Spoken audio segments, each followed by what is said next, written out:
बहुत सारे बच्चे बोलेंगे भैया हम बीडी लाइन को भी तो देख सकते हैं। बिल्कुल देखेंगे, लेकिन पहले आप वो वाली लाइन को देखो, वो दो कोऑर्डिनेट्स देखो जो दोनों आपको गिवन है। अब मुझे इस जी के कोऑर्डिनेट्स निकालने, सेंट्रॉइड के कोऑर्डिनेट्स निकालने, कैसे निकालेंगे? ठीक है बड़े भैया, तो X square plus Y square plus Z square minus 4x। अब इसके ऊपर सवाल कैसे आते हैं? पहला सवाल है आप लोगों के पास कुछ ऐसा सा, कुछ चीजों को आपको और समझना है। इसका मतलब क्या है कि दो साइड्स इक्वल है और पाइथागोरस थ्योरम भी वैलिड हो रही है, तो इसका मतलब ये एक आइसोसेलेस राइट एंगल ट्राइंगल है। ये सभी टॉपिक्स हम आज के सेशन में कवर करने वाले और बहुत आसान तरीके से चीजों को समझेंगे। तो एक्स कोऑर्डिनेट जो होगा वो होगा x1 plus x2 plus x3 divided by.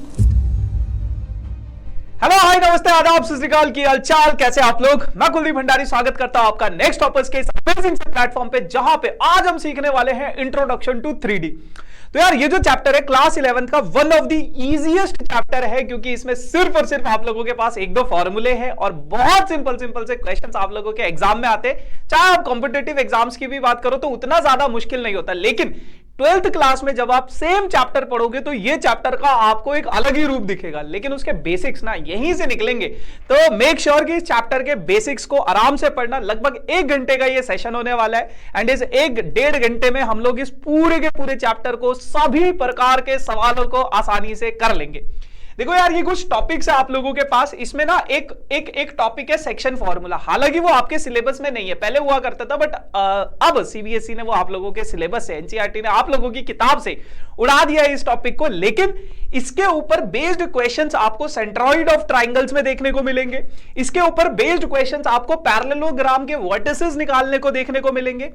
अब ये सेक्शन फॉर्मूला हटा इसलिए क्योंकि आपके पास 10th क्लास में आप इस सेक्शन फॉर्मूला को पढ़ चुके हो। जब इंटरनली दो लाइंस आप, मतलब कोई पॉइंट किसी लाइन के दो पॉइंट्स को इंटरसेक्ट करती थी तो किस रेशियो में डिवाइड करती थी, तो इसको भी अपन लोग डिस्कस करेंगे। डिस्टेंस फॉर्मूला है वो तो उसके ऊपर क्वेश्चंस है ही आपके पास, बट ये सभी टॉपिक्स हम आज के सेशन में कवर करने वाले और बहुत आसान तरीके से चीजों को समझेंगे। तो सबसे पहले शुरुआत करते हैं कि यार ये जो पूरा का पूरा तामझाम है इंट्रोडक्शन टू 3D का, वो शुरू कहां से हुआ? तो आप जब अपनी लोअर ग्रेड्स में थे, 9th 10th में थे, जब आपने कोऑर्डिनेट ज्योमेट्री को पहली बार पढ़ा, तो वहां पे आपने समझा था कि यार हमने 2 डायमेंशंस में चीजों को पढ़ा है, प्लेन पे चीजों को पढ़ा है। प्लेन का मतलब क्या होता है कि जहां पे आपके पास सिर्फ और सिर्फ 2 डायमेंशंस होती है, वहां पे आपने कार्टेशियन सिस्टम को पढ़ा था, है ना। X axis, Y axis, 2 axis हुआ करती थी और अगर किसी भी पॉइंट को मुझे रिप्रेजेंट करना है तो एक्स एक्सिस से, जैसे मान लो मुझे इस पॉइंट तक पहुंचना है तो एक्स एक्सिस से मैं 4 यूनिट आगे चला, वाई एक्सिस से मैं 2 यूनिट ऊपर चला और फिर मैं इस पॉइंट पे पहुंचता था और इस पॉइंट के कोऑर्डिनेट्स हो जाते थे 4,2, है ना, 4,2 इसी तरीके से आते थे। और यहां पे हम बोलते थे यार ये जो पहला वाला कोऑर्डिनेट होगा वो एक्स वाला होगा, बाद वाला जो होगा वो वाई कोऑर्डिनेट होगा, है ना। एक्स कोऑर्डिनेट को हम एब्सिसा भी बोलते थे, वाई कोऑर्डिनेट को हम ऑर्डिनेट भी बोलते थे। इस तरीके से ये बेसिक सी चीजें आपने लोअर ग्रेड्स में पढ़ी हुई है। बट 11th ग्रेड में अब आपके पास है 3 डायमेंशंस, यानी कि जहां पे आप लोगों के पास 3 एक्सिस होने वाली है। तो 10th ग्रेड तक जो भी आपने ज्योमेट्री को पढ़ा है, कोऑर्डिनेट ज्योमेट्री को पढ़ा है, वहां पे आप लोगों के पास हुआ करता था 2 डायमेंशंस, यानी कि 2 एक्सिस, जब आप प्लेन में चीजों को पढ़ते थे। अब आप स्पेस में चीजों को पढ़ोगे। स्पेस का मतलब क्या होता है? जैसे जहां पे 3, जैसे मान लो इस रूम की अगर मैं बात करूं तो ये पेन क्या है अभी एक स्पेस में, ये यहां से कुछ डिस्टेंस पे, इसकी कुछ हाइट है और यहां से कुछ डिस्टेंस पे।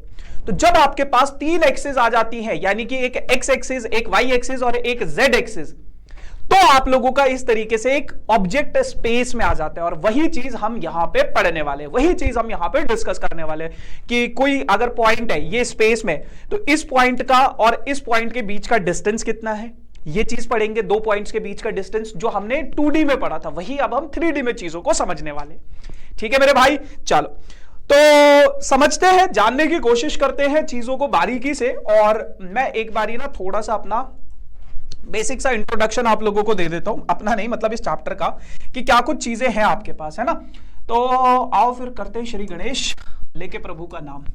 देखो यहां पे बेटा आप लोगों के पास क्या है कि 3 एक्सिस होंगी, तो 3 एक्सिस को अपन लोग इस तरीके से ड्रॉ कर देते हैं, इस तरीके से ड्रॉ कर देते हैं। ठीक है जी, ऐसा बना लो या फिर आप इसको ऐसा भी कर सकते हो, है ना, ऐसा भी कर सकते हो, इसको थोड़ा ऊपर ले चलो, ऐसा भी कर सकते हो, ठीक है जी। चलो, अब जिस पॉइंट पे ये तीनों के तीनों एक्सेस आपस में एक दूसरे को इंटरसेक्ट करेंगे, ये सेम वही ओरिजिन होगा। ये आप लोगों का मान लो एक्स एक्सिस है, ये आप लोगों का मान लो वाई एक्सिस है, और ये आप लोगों का मान लो जेड एक्सिस है, ठीक है।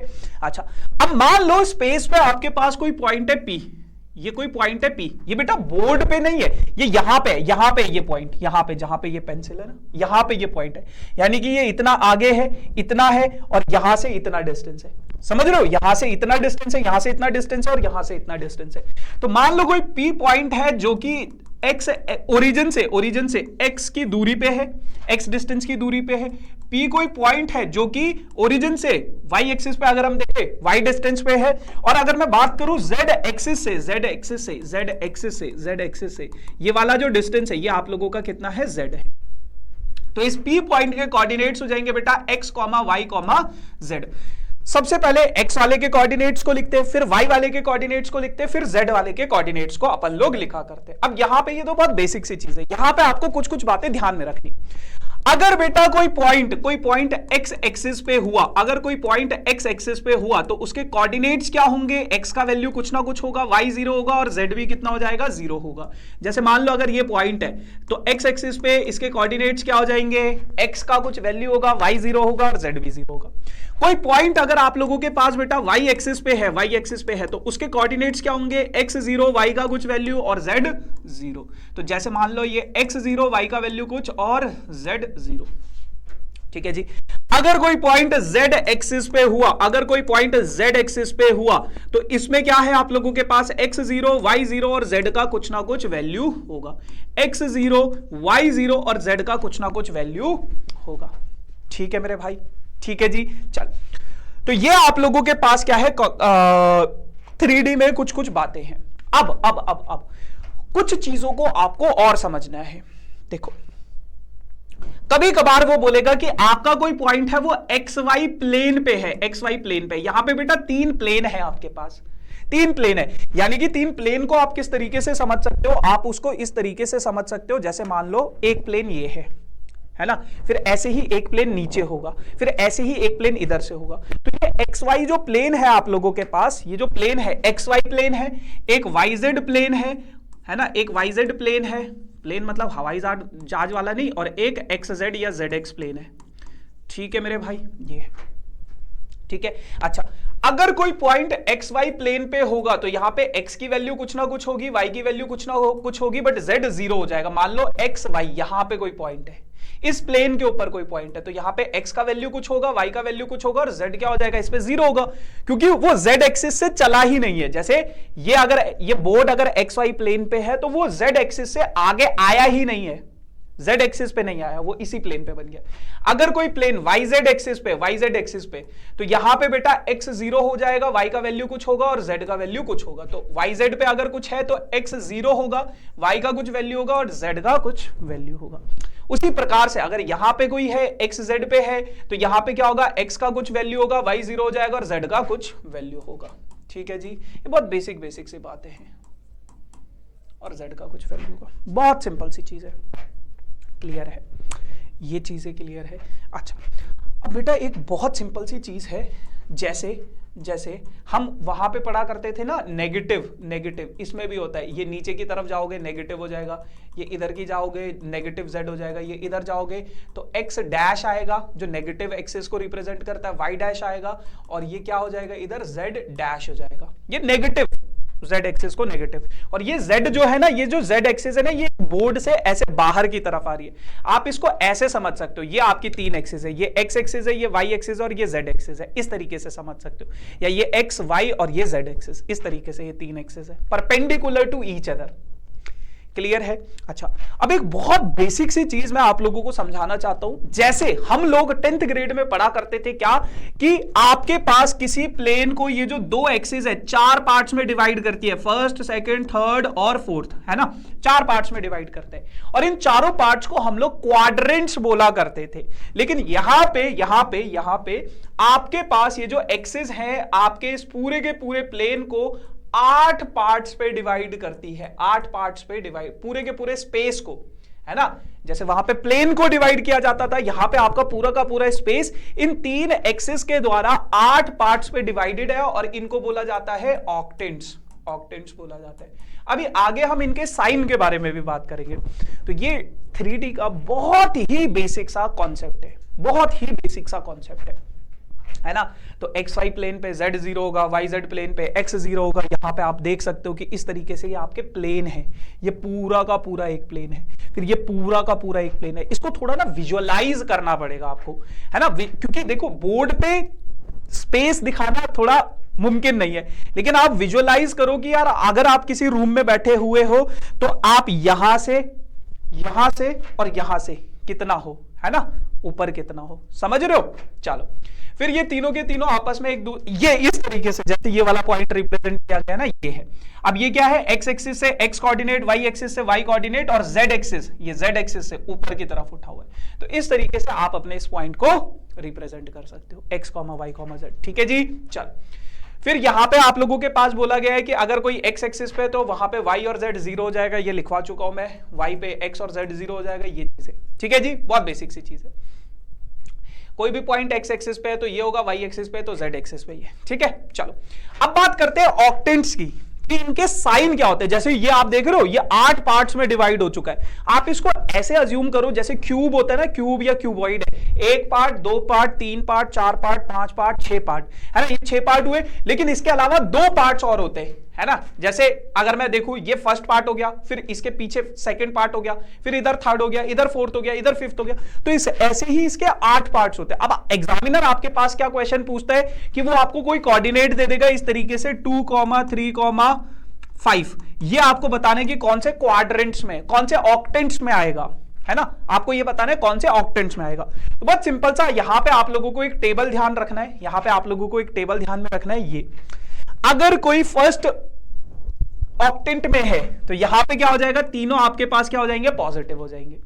कोई पॉइंट अगर सेकंड ऑक्टेंट में है तो फर्स्ट वाला नेगेटिव, फिर बाकी के दोनों पॉजिटिव। ध्यान रखना पैटर्न कैसा बन रहा है। थर्ड वाले में क्या होगा, ये दोनों नेगेटिव, थर्ड वाला पॉजिटिव। अब यहां पे इसकी जगह पे बस पॉजिटिव कर दो। फोर्थ वाले में ये पॉजिटिव, नेगेटिव, पॉजिटिव, फिर इसको भी पॉजिटिव बना दो, फिर ये पॉजिटिव, इन दोनों के साइन चेंज, मतलब इन दोनों के साइन चेंज कर दिए लास्ट वालों के। इस तरीके से ये टेबल आपको याद रखनी पड़ेगी। अच्छा, कई बार वो ना इनके नाम पूछ लेता है कि कौन से उस पे ये आएगा, है ना। तो इनका कुछ नाम भी होता है, ध्यान से समझना। देखो बहुत सिंपल सी चीज है। जैसे अगर मैं अपने प्लेन की बात करूं, ये जब मैं 2D की बात करता था, ये ओरिजिन होता था, ये x होता था, ये y। अगर यहां पे कोई है, ये फर्स्ट क्वाड्रेंट है, तो इसको हम लोग x o y भी लिखा करते थे, याद होगा आपको, है ना। अगर कोई पॉइंट है इधर x डैश है, तो इधर वाले पॉइंट को हम कैसे रिप्रेजेंट करते थे, x डैश o और y, ऐसे भी रिप्रेजेंट करते थे। वैसे ही मेरे भाई, अगर कोई आपके पास फर्स्ट क्वाड्रेंट में है तो यहां पे होगा x o y z, ये वाला प्लेन होगा x o y z। ठीक है, अगर कोई इस क्वाड्रेंट में है, सेकंड क्वाड्रेंट में है, तो x डैश o y और z हो जाएगा। ठीक है जी। अगर कोई थर्ड क्वाड्रेंट में है तो यहां पे होगा बेटा x dash o y dash z हो जाएगा। कोई फोर्थ क्वाड्रेंट में है तो ये हो जाएगा बेटा x o y dash z हो जाएगा। अगर कोई फिफ्थ क्वाड्रेंट में है तो ये हो जाएगा x dash o y dash z हो जाएगा। कोई इधर है तो ये हो जाएगा x डैश o, ये x है, x डैश नहीं, ये हो जाएगा x o y z dash, है ना। एक बारी मैं फिर दोबारा से रीवेरीफाई कर लूंगा। ऐसे ही इसका हो जाएगा x dash o y z dash, और ये हो जाएगा x dash o y dash z dash, और ये हो जाएगा x o y dash z dash. तो आप इनका ये वाला नाम भी कभी कभार वो पूछ लेता है। अब यहां पे एक चीज ध्यान रखना, अगर पॉजिटिव साइन है तो आपके पास सिंपल रहेगा या तो x या तो y या तो z, लेकिन नेगेटिव साइन आ गया तो वो x डैश y डैश या फिर z डैश में बन जाएगा। जैसे तीनों पॉजिटिव तो x भी पॉजिटिव, y भी पॉजिटिव, z भी पॉजिटिव, o ओरिजिन को रिप्रेजेंट कर रहा है। अगर x नेगेटिव है तो x डैश o, बाकी दोनों पॉजिटिव तो y और z। x negative, y negative तो x dash y dash z positive. x positive तो x पॉजिटिव, y के आगे नेगेटिव क्योंकि y डैश है ना, और z पॉजिटिव, तो ऐसे ही x positive y positive z negative, तो z के ऊपर डैश आ गया, x negative y positive z negative, x negative y negative z negative, x positive y negative z negative, तो उसके ऊपर डैश आ गया। ठीक है जी, तो डैश बेसिकली आपकी नेगेटिव एक्सिस को रिप्रेजेंट कर रहा है। इतनी बात समझ में आई या नहीं? ये बहुत बेसिक सा चीज है आप लोगों के पास 3D में, बहुत बेसिक सी चीज है। अब इसके ऊपर ना कुछ सवाल हैं आपके पास, कुछ सवाल है ना। जैसे कि पहला सवाल है आप लोगों के पास, कह रहे हैं कि in the given figure if the coordinates of point P, ये जो P पॉइंट है इसके कोऑर्डिनेट्स आपको दिए गए हैं A, B, C, है ना।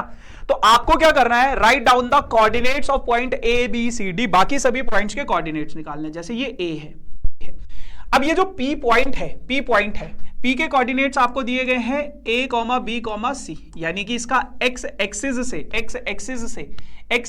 से जो इसका डिस्टेंस है, x एक्सिस कहां है, x एक्सिस, ओ जान जाना ढूंढे तुझे दीवाना, है ना। आप समझ जाओ कि x एक्सिस से इसका जो डिस्टेंस है ये है, ये डिस्टेंस जो है ये इसका कितना है A है, y एक्सिस से कितना है B है, और z एक्सिस से कितना है C है ना। इस तरीके से आप समझ सकते हो इसको। जैसे ये वाला डिस्टेंस हो गया आपके पास, ठीक है। अब मुझे ये वाले पॉइंट P का पॉइंट A के कोऑर्डिनेट्स निकालने, तो आप बस ये देखो, ये जो पॉइंट A है कौन सी एक्सिस पे लाई कर रहा है, x एक्सिस पे। कौन सी एक्सिस पे, x एक्सिस पे। x एक्सिस पे आपको पता है x का कुछ वैल्यू होगा, y 0 होगा, और z क्या हो जाएगा, 0 हो जाएगा। और x का वैल्यू क्या है, ये कितना दूर है ओरिजिन से, a डिस्टेंस की दूरी पे, क्योंकि P पॉइंट का डिस्टेंस दे रखा ना, और यही तो P पॉइंट है, यही तो P पॉइंट है ना। तो ये हो जाएगा a, 0, 0। ऐसे ही अगर मैं B पॉइंट की बात करूं, ये B पॉइंट है, ये कहां है, ये y एक्सिस पे। y एक्सिस पे क्या होता है, x का वैल्यू होगा, x 0 होगा, y का वैल्यू कुछ होगा, और z 0 होगा। y, ये जो P पॉइंट है y एक्सिस से कितनी दूर है, कितने डिस्टेंस पे है, y एक्सिस से ये जो P पॉइंट है कितने डिस्टेंस पे है, y एक्सिस कितने डिस्टेंस पे है ना। स्पेस में आप इसके साथ कंफ्यूज मत होना, बहुत सारे बच्चे यहां पे पाइथागोरस लगाने लग जाएंगे। बिल्कुल बहुत सिंपल सा है यार ये। इसका जो y कोऑर्डिनेट है वो है आपके पास B, तो 0, B, 0 हो जाएगा। बस कंफ्यूज नहीं होना। बहुत सारे बच्चे ना यहां पे पाइथागोरस थ्योरम लगाने लग जाते हैं, नहीं मेरे भाई, ठीक है जी। वही अगर मैं बात करूं C पॉइंट की, C पॉइंट की, तो C क्या है आपके पास, Z एक्सिस पे, Z एक्सिस पे। अब Z एक्सिस पे है तो C के कोऑर्डिनेट्स क्या हो जाएंगे मेरे भाई, Z एक्सिस पे है, तो Z एक्सिस पे x 0 होता है, y 0 होता है, और Z की कुछ ना कुछ वैल्यू होगी, और Z कोऑर्डिनेट कितना है, C, तो C के कोऑर्डिनेट्स हो जाएंगे 0, 0, C हो जाएंगे। तो ये A, B और C के कोऑर्डिनेट्स आपने निकाल लिए। फिर उसी प्रकार से मेरे भाई उसने बोला है C, A, B, C, D के कोऑर्डिनेट्स निकालो। D, ये D है। अब ये जो D है बेटा, ये कहां पे है, XY प्लेन पे है। ध्यान से देखो, ये x है, ये y है, ये D कहां पे है, XY प्लेन के ऊपर है, एक्सिस पे नहीं है। ये कहां पे है, ये XY प्लेन पे है, और XY प्लेन पे क्या होता है, x की कुछ वैल्यू होगी, y की कुछ वैल्यू होगी, और z क्या हो जाएगा, 0। तो ये जो D कोऑर्डिनेट होगा, D के कोऑर्डिनेट्स होंगे, क्या हो जाएगा, x वाला कोऑर्डिनेट कितना है A, y वाला कोऑर्डिनेट कितना है B, और z कितना है 0। उसी तरह से कमेंट सेक्शन में मुझे E और F के कोऑर्डिनेट्स बताओ। कमेंट सेक्शन में मुझे E और F के कोऑर्डिनेट्स करके बताओ, ठीक है। E और F के कोऑर्डिनेट्स क्या है, फिगर देख लो, कहां पे है E, यहां पे E है और यहां पे F है, ठीक है जी। चलो आ जाओ, name the octants in which this point will lie. अब देखो आपके पास क्या है, आपके पास क्या है, x नेगेटिव, y नेगेटिव और z पॉजिटिव। आपको ये ऑक्टेंट बताना है। तो मुझे ध्यान आया यार, x dash, o, y dash और z, ये मुझे याद है, ये थर्ड ऑक्टेंट में आएगा, थर्ड ऑक्टेंट है ना। तो ये आप टेबल देख सकते हो, तो ये कौन से ऑक्टेंट में, x नेगेटिव, y नेगेटिव और z पॉजिटिव, यानी कि थर्ड ऑक्टेंट में आएगा, ठीक है भैया। बहुत बेसिक 1 मार्कर 2 मार्कर क्वेश्चन, अभी ये हम 1 मार्कर क्वेश्चन देख रहे हैं। अब जैसे एक ये सवाल है इमेज वाला, तो बहुत बढ़िया सा सवाल है। आपको बस ये चेक करना है, कह रहे हैं कि आपके पास कोई पॉइंट है 5, 2, -7, 5, 2, -7, इसका इमेज बनाना है। जैसे हम मिरर इमेज पढ़ते थे ना, मिरर इमेज पढ़ते थे कि ये मान लो आपके पास कोई एक्सिस है, ये कोई पॉइंट है, तो इसका इमेज y एक्सिस पे कितना होगा, है ना। तो ऐसे पढ़ते थे ना, जितना डिस्टेंस ये यहां पे होगा एक्स एक्सिस से उतना, वाई एक्सिस से उतना ही इधर भी होगा। तो इसका इमेज हम इस तरीके से बनाया करते थे। आई होप आप लोगों ने ऐसे सवाल किए होंगे। क्या भी बहुत बेसिक से सवाल चल रहे। तो कभी भी अगर आपके पास मिरर इमेज का कोई सवाल आ जाए, आपको बस ये चेक करना है कि कौन से प्लेन की बात कर रहा है। ये बात कर रहा है बेटा एक्स वाई प्लेन की। अब जिस भी प्लेन की बात करेगा, एक्स वाई प्लेन में क्या होता है, एक्स कोऑर्डिनेट कुछ होगा, वाई कोऑर्डिनेट कुछ होगा और जेड कोऑर्डिनेट क्या हो जाता है हमारे पास, जीरो हो जाता है। तो जो भी कोऑर्डिनेट मिसिंग है, जिस भी प्लेन की वो बात कर रहा है, उसके ये वाले कोऑर्डिनेट्स तो सेम होंगे। आप स्पेस में अज्यूम करो कि एक्स वाई प्लेन पे इसकी इमेज बनानी है, ये कोई पॉइंट है, इसकी एक्स वाई प्लेन पे इमेज बनानी है। तो इसको इसके एक्स और वाई के कोऑर्डिनेट्स तो सेम रहेंगे, इसके x और y के कोऑर्डिनेट्स तो सेम रहेंगे, और z का जो भी कोऑर्डिनेट होगा उसका साइन चेंज हो जाएगा, बस सिंपल। x और y के कोऑर्डिनेट सेम रहेंगे और z का जो साइन है वो चेंज हो जाएगा। अगर वो पूछ लेता मान लो एक्स जेड प्लेन पे इसकी इमेज बनानी है, तो एक्स जेड प्लेन पे कैसे बनाते, x और z के कोऑर्डिनेट सेम होते और y वाले का साइन क्या कर देते, चेंज कर देते, पॉजिटिव था तो नेगेटिव। बहुत सिंपल सी कहानी। क्लियर है, ठीक है। चलो अब यहां से आप लोगों का असली जो चैप्टर है वो शुरू होता है, दैट इज डिस्टेंस फॉर्मूला। तो आपको लोअर ग्रेड में अपन लोगों ने पढ़ा था कि मान लो अगर आप लोगों के पास दो पॉइंट है, मान लो एक पॉइंट है x1, y1, है ना, प्लेन की अगर मैं बात करूं, और एक पॉइंट हुआ करता था x2, y2।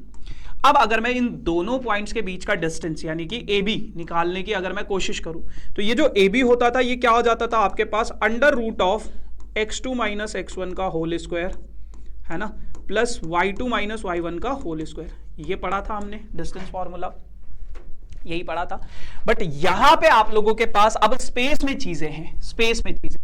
तो मान लो आप लोगों के पास दो पॉइंट है। पहला पॉइंट है A, जिसके कोऑर्डिनेट्स हैं आपके पास x1, y1 और z1, ठीक है।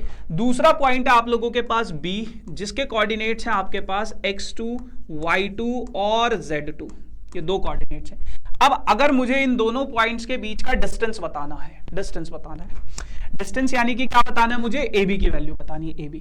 तो ये जो AB होगा ये क्या हो जाएगा बेटा, ये हो जाएगा under root of x2 minus x1 का whole square plus y2 minus y1 का whole square plus z2 minus z1 का होल स्क्वायर। सेम वही फॉर्मूला है। इस फॉर्मूले को आप ऐसे भी समझ सकते हो, अगर आप ऐसे भी समझ सकते हो इसको कि x1 माइनस x2 का होल स्क्वायर, ऐसा भी लिख सकते हो, y1 माइनस y2 का होल स्क्वायर, ऐसा भी लिख सकते हो, और z1 माइनस z2 का होल स्क्वायर, ऐसा भी लिख सकते हो। ऐसा नहीं होना चाहिए कि आपने x2 माइनस x1 किया और फिर आप y1 माइनस y2 कर रहे हो, ऐसा नहीं होना चाहिए। अगर पहले सेकंड वाला कोऑर्डिनेट लिखा है तो हर जगह सेकंड वाला कोऑर्डिनेट आगे आएगा। पहले अगर फर्स्ट वाला कोऑर्डिनेट लिखा है तो पहले हर जगह फर्स्ट वाला कोऑर्डिनेट आएगा। इस तरीके से आप किन्हीं भी दो पॉइंट्स के बीच का डिस्टेंस निकाल सकते हो स्पेस में, समझे। चलो इसके ऊपर एक आधा सवाल देख लेते हैं कि किस प्रकार से आप लोगों के पास सवाल आते हैं। और ये बहुत बेसिक सा सवाल है, find the distance between the points this and this. ये दो पॉइंट्स हैं, इन दोनों पॉइंट्स के बीच का डिस्टेंस निकालना है। अब देखो, या तो आप इसको x1 y1 z1 मान लो, ये x1 हो गया, ये y1 हो गया, और ये कितना हो गया आपके पास, z1 हो गया। उसी प्रकार से ये आपके पास हो गया x2 हो गया, ये आपके पास y2 हो गया, और ये आपके पास क्या हो गया है, z2 हो गया। अब अगर मैं इन दोनों पॉइंट्स के बीच का डिस्टेंस निकालूं p और q का, तो सबसे पहले आपको डिस्टेंस फॉर्मूला लगाना पड़ेगा, pq is equals to under root x2 minus x1 का whole square plus y2 minus y1 का whole square plus z2 minus z1 का होल स्क्वायर। ऐसे कर दोगे, ठीक है। अब यहां पे आप लोगों के पास क्या है, आप इनकी वैल्यूज को सब्स्टिट्यूट करो। देखो कैलकुलेशन है, ये सारा कुछ आपने 10th ग्रेड में आई होप पढ़ा होगा, तो आपको ज्यादा दिक्कत नहीं आ रही होगी, तो ज्यादा टाइम वेस्ट भी नहीं करेंगे अपन लोग, है ना। x2 कितना है 1, x1 कितना है -2, तो ये थोड़ा सा इन चीजों का ध्यान रखना, इसका स्क्वायर, ठीक है भाई, प्लस y2 कितना है 2, -4 का होल स्क्वायर प्लस -5 -1 का होल स्क्वायर, ठीक है जी। चलो तो ये हो जाएगा आप लोगों के पास कितना, अंडर रूट माइनस प्लस 3 हो जाएगा, 3 का स्क्वायर प्लस -2 का स्क्वायर प्लस माइनस 6 का स्क्वायर। तो ये हो जाएगा अंडर रूट 9 प्लस 4 प्लस 36 यानी कि अंडर रूट 49। तो डिस्टेंस कितना हो जाएगा 7 हो जाएगा। डिस्टेंस कितना हो जाएगा 7 यूनिट्स हो जाएगा। 7 यूनिट्स हो जाएगा। 7 यूनिट्स हो जाएगा। ठीक है मेरे भाई, ठीक है बड़े भैया, 7 यूनिट्स क्या है आपका डिस्टेंस है। ठीक है, बहुत सारे बच्चे प्लस माइनस 7 लिख देंगे, नहीं डिस्टेंस कभी भी नेगेटिव नहीं। तो 7 यूनिट आ गया। बहुत बेसिक सा सवाल है।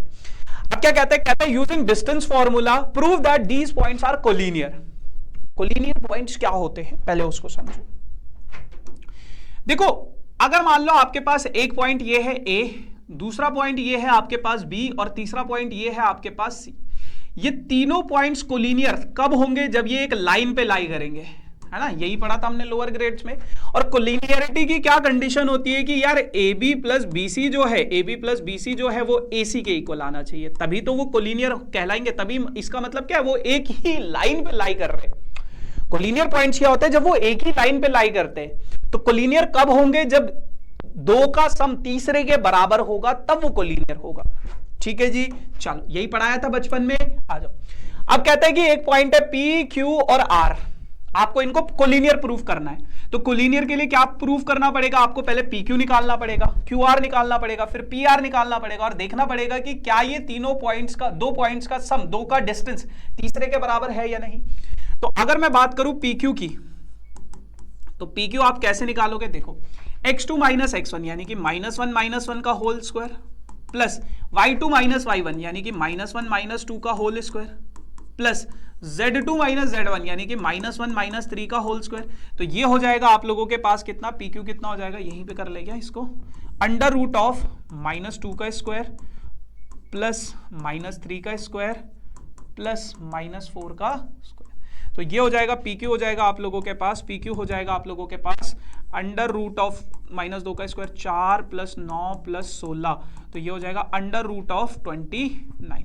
PQ आ गया अंडर रूट ऑफ 29, है ना। यार एक छोटा सा सजेशन मैं आप लोगों को देना चाहता हूं कि जब भी कोई सवाल आए ना, मैं हर बारी बोलता हूं आप वीडियो को पॉज करो, है ना, उसका सॉल्यूशन मत देखो पहले। क्योंकि यार देखो बहुत सारे बच्चे बोलते हैं सर आप 5 मिनट के लिए रुक जाया करो। मैं रुकूंगा तो यार वो तो वेस्टेज ऑफ टाइम है। आप वीडियो को पॉज करो और करने की कोशिश करो, खुद से करो। खुद से होएगा तो चीजें बेटर तरीके से समझ में आने लगेंगी। हो जाएगा तो वेल एंड गुड, नहीं होगा तो सॉल्यूशन तो मैं दे ही रहा हूं। QR की वैल्यू अगर मैं निकालूं तो x2 माइनस x1 यानी कि 3 माइनस -1, तो ये 3 प्लस 1 हो जाएगा, प्लस 5 माइनस -1 तो ये कितना हो जाएगा, 5 प्लस 1 हो जाएगा, 1 का स्क्वायर प्लस 7 प्लस 1 हो जाएगा इसका स्क्वायर, है ना। तो ये हो जाएगा आप लोगों के पास अंडर रूट 4 का स्क्वायर प्लस 6 का स्क्वायर प्लस 8 का स्क्वायर। तो ये हो जाएगा under root of 16 plus 36 plus 64 हो जाएगा। तो ये हो जाएगा कितना हो जाएगा, 70, 100 और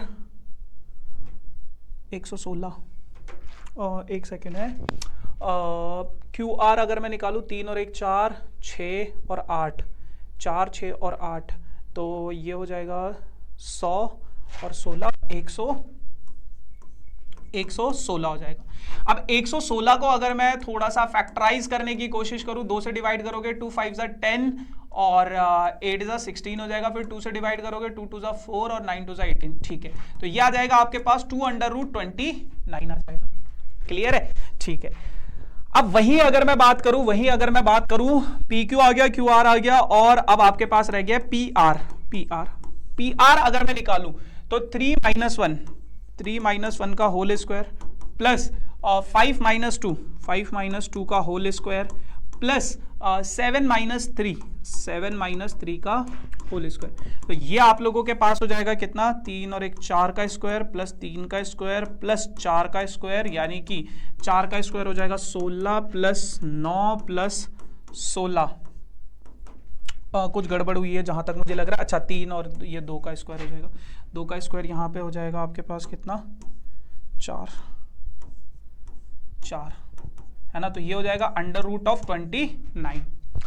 अब आपको यहां पे एक चीज नजर आ रही है क्लियरली, क्या कि अगर मैं PQ प्लस PR करूं, PQ की वैल्यू कितनी है, अंडर रूट 29 पी आर की वैल्यू कितनी है √29, दोनों को ऐड करोगे तो 2√29 आएगा, और ये वैल्यू किसके इक्वल हो जाएगा, ये वैल्यू किसके इक्वल हो जाएगा, क्यू आर के इक्वल हो जाएगा।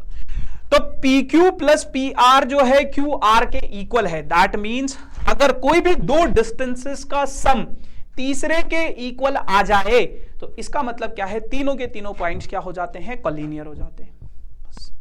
तो यहां पे आपके पास आ गया ना, P Q plus P R is equals to Q are.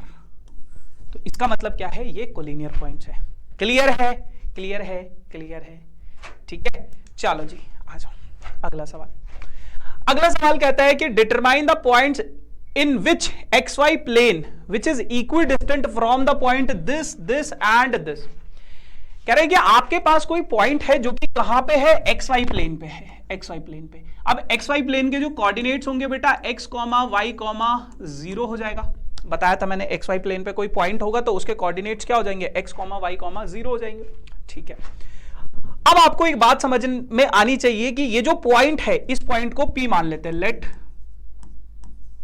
let P is x, y, 0 which is equidistant from A, B and C। इसका मतलब क्या है, इक्विडिस्टेंट का मतलब क्या है, मान लो ये कोई पॉइंट है P, ठीक है, यहां पे आपका पॉइंट है A, यहां पे आपका पॉइंट है B और यहां पे आपका पॉइंट है C। तो ये जो P है A से, B से और C से, तीनों से इक्वल डिस्टेंस पे है, यानी कि आपके पास बेटा PA बराबर है PB के, बराबर है बेटा किसके, PC के। तो ये तीनों के तीनों जो डिस्टेंसेस हैं आपस में क्या है, बराबर है। आपस में क्या है, बराबर है। तीनों के तीनों डिस्टेंसेस आपस में बराबर है। अब यहां पे आप थोड़ी सी और बातों को समझो। सबसे पहले अगर मैं PA निकालने की कोशिश करूंगा, PA तो PA क्या हो जाएगा, एक काम करते, जैसे हम लोअर ग्रेड्स में पढ़ा करते थे ना, इनका स्क्वायर कर लेते थे। तो मैं, अगर मेरे पास ये तीनों डिस्टेंसेस इक्वल होंगे तो इसका मतलब क्या होगा, PA स्क्वायर, अगर मैं तीनों का स्क्वायर कर दूं PB स्क्वायर और PC स्क्वायर, ये तीनों के स्क्वायर भी क्या हो जाएंगे, आपस में क्या हो जाएंगे, इक्वल हो जाएंगे। अब अगर ये तीनों के स्क्वायर भी आपस में इक्वल हैं, ये तीनों के स्क्वायर भी अगर आपस में इक्वल हैं, तो आप इन्हीं को निकाल लो, पहले इनका स्क्वायर निकाल लो। स्क्वायर क्यों किया है, क्योंकि हमने बचपन में भी पढ़ा था, अंडर रूट वाली टर्म्स को हटाने के लिए हमें स्क्वायरिंग करना पड़ता था। तो सबसे पहले अपन लोग PA स्क्वायर निकाल लेंगे। अब यहां पे मैं P के कोऑर्डिनेट्स लिख लेता हूं x, y, 0 और A के कोऑर्डिनेट्स लिख लेता हूं 2, 0, 3। तो PA स्क्वायर जो होगा वो हो जाएगा मेरे भाई कितना, ये अंडर रूट वाला टर्म हटा दो, तो ये हो जाएगा 2 माइनस एक्स या x माइनस 2, कुछ भी लिख सकते हो आप, x माइनस 2 का स्क्वायर प्लस y माइनस 0 यानी कि y का स्क्वायर प्लस 0 माइनस 3 यानी कि माइनस 3 का स्क्वायर। तो ये आपके पास क्या हो जाएगा, PA स्क्वायर हो जाएगा। इसकी वैल्यू को अगर मैं थोड़ा सा और खोलूं, x square plus 4 minus 2 two 4x plus y square plus 9 हो जाएगा। तो इसको थोड़ा सा और इलाबोरेट करें तो x square plus Y square minus 4x और 9 और 4 कितना हो जाएगा, 13 हो जाएगा। क्लियर है, क्लियर है, क्लियर है, ठीक है। आ जाओ PA स्क्वायर हो गया। अब अगर मैं PB स्क्वायर निकालने की कोशिश करूं, P के कोऑर्डिनेट्स क्या है, x, y, 0 है ना, x, y, 0 और B के कोऑर्डिनेट्स क्या है मेरे भाई, 0, 3, 2, 0, 3, 2। अब अगर मैं PB स्क्वायर निकालूं तो ये कितना हो जाएगा आपके पास, x माइनस 0 यानी कि x square plus y minus 3 यानी कि y माइनस 3 का स्क्वायर प्लस 0 माइनस 2 यानी कि माइनस 2 का स्क्वायर। अब यहां पे PB स्क्वायर कितना हो जाएगा आपके पास, x square plus y square plus 3 का square 9 minus 3 to 6y minus 4। ठीक है जी। तो ये आप लोगों के पास थोड़ा सा इसको और सॉल्व करोगे तो x square plus Y square minus 6y 9 और 4 कितना हो जाएगा, 13 हो जाएगा। तो ये वैल्यू आ गई आपके पास। ठीक है, अब तीसरा वाला भी निकाल लो। तीसरे में P के कोऑर्डिनेट्स आपको दिए गए हैं x, y, 0 और C के कोऑर्डिनेट्स आपको दिए गए हैं कितने, 0, 0, 1। बस यही है यार, इस चैप्टर में ना कैलकुलेटिव है बहुत आसान सा। PC स्क्वायर निकालोगे तो ये कितना हो जाएगा आपके पास, x माइनस 0 यानी कि x square plus y minus 0 यानी कि y स्क्वायर प्लस 0 माइनस 1 यानी कि माइनस 1 का स्क्वायर कितना हो जाएगा, 1। डायरेक्ट लिख दिया मैंने। क्लियर है इतनी बात। अच्छा, अब मैं ना थोड़ी देर के लिए इसको इरेज कर देता हूं। और यहां पे देखो कहानी, एक कहानी जो सबको सुनानी है, जलने वालों की रूह भी जलानी है। आ जाओ, अगर मैं अपनी इस इक्वेशन और इस इक्वेशन को देखूं या इस इक्वेशन और इस इक्वेशन को देखूं, मतलब आपको पता है कि पी ए स्क्वायर और पी सी स्क्वायर आपस में बराबर है, तो मैंने किया क्या, P A square is equals to P C square रख के देखा।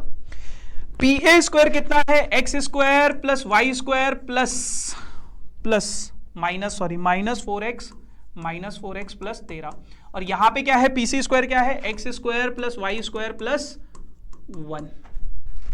क्लियर है, एक्स स्क्वायर से एक्स स्क्वायर कटा, वाई स्क्वायर से वाई स्क्वायर कटा, और ये उधर जाएगा, माइनस 4x उधर भेज दो तो ये हो जाएगा, इधर हो जाएगा 13 minus 1 is equals to 4x, और यहां से आपके पास हो जाएगा 12 इज इक्वल्स टू 4x, तो x का वैल्यू आ जाएगा आपके पास कितना, 3।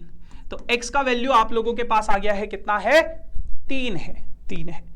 अब उसी प्रकार से अगर x का वैल्यू 3 है तो इस इक्वेशन और इस इक्वेशन को भी कंपेयर कर लो, कौन सी, P B square is equals to P C square.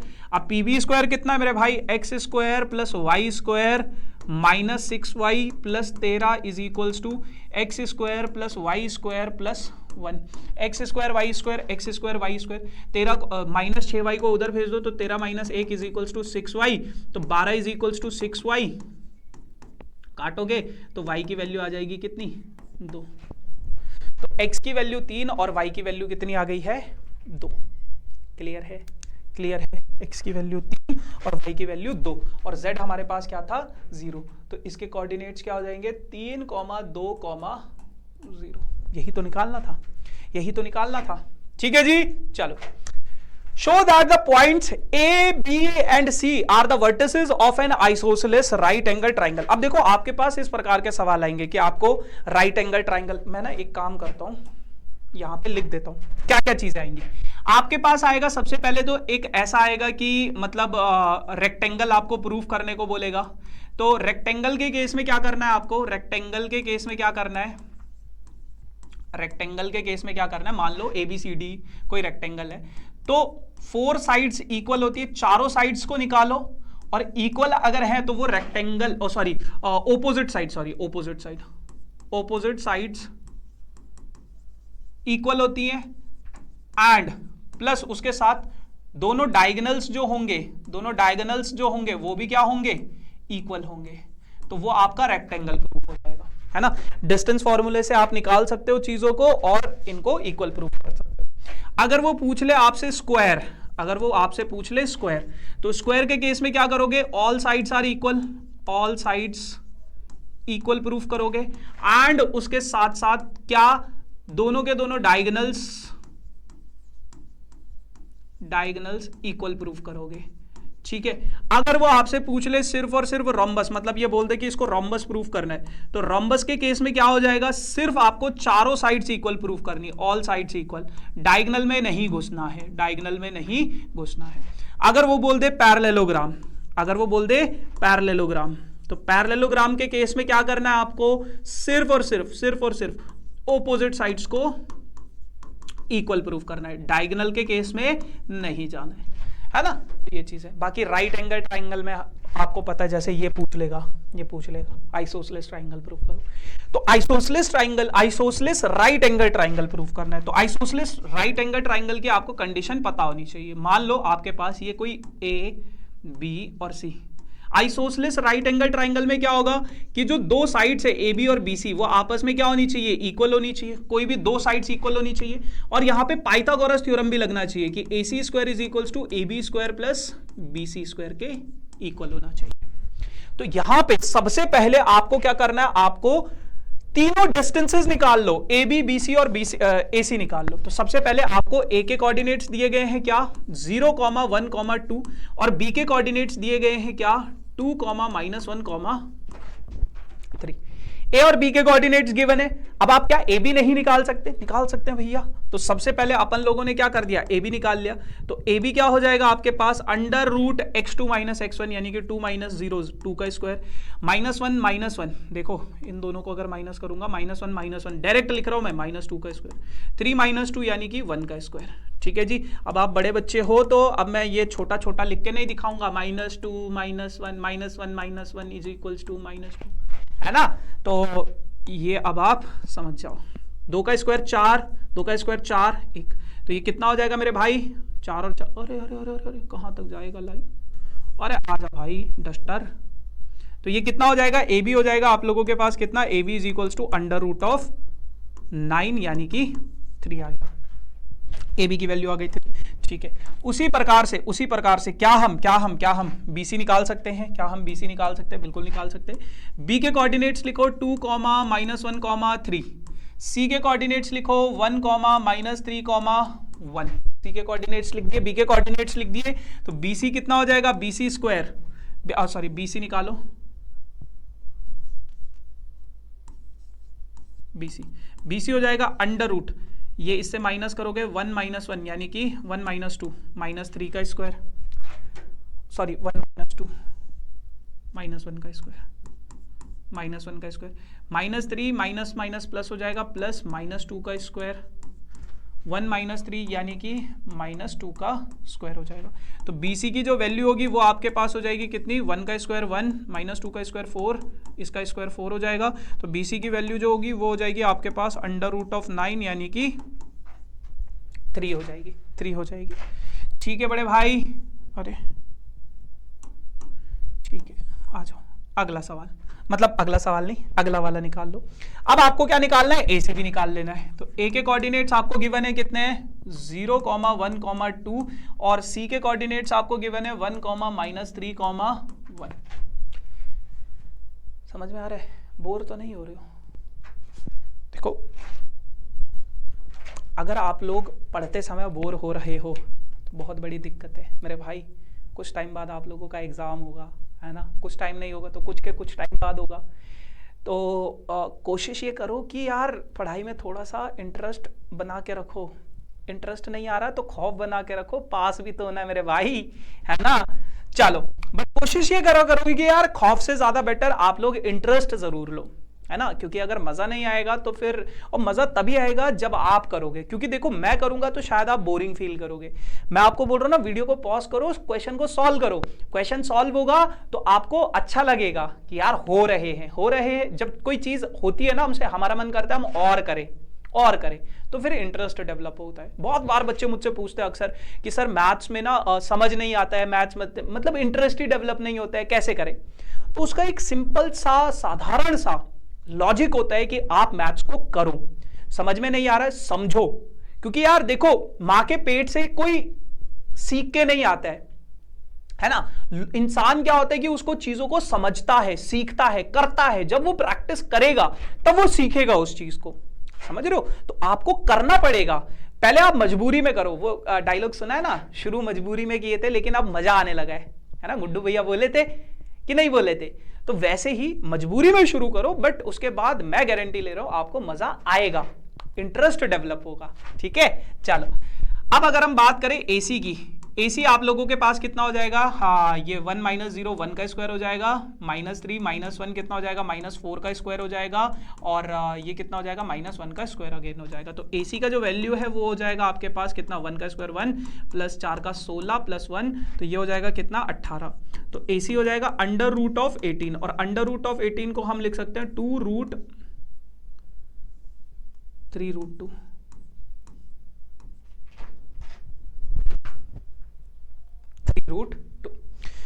अब बेटा आपको ये प्रूफ करना है कि क्या ये एक आइसोसेलेस ट्राइंगल है या नहीं है। तो आइसोसेलेस ट्राइंगल की दो कंडीशन, हमें दो साइड को चेक करना है, क्या ए बी और बी सी आपस में इक्वल नहीं है।